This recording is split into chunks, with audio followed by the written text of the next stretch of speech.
We finally got our $250,000 minimum investment released to us, and here's how I squandered it all.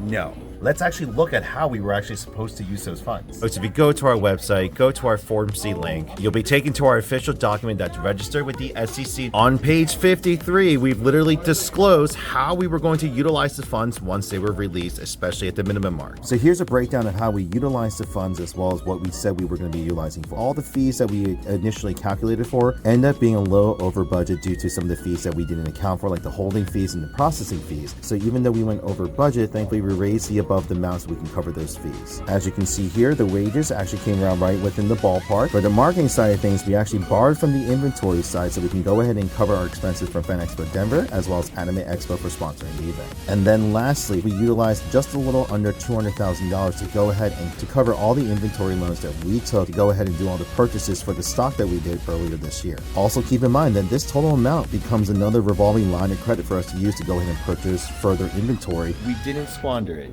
We used it in the manner of how we disclosed it. Because again, if I don't do it the way I disclosed it, I can go to jail for defrauding my investors. And keep in mind, I don't need to be sharing any of this with any of you, but I still choose to do so because I still want to maintain a level of transparency with the community. And even though we're not a publicly traded company yet, I still want to act like it so we can maintain that transparency with you guys. But go on, keep on doubting me.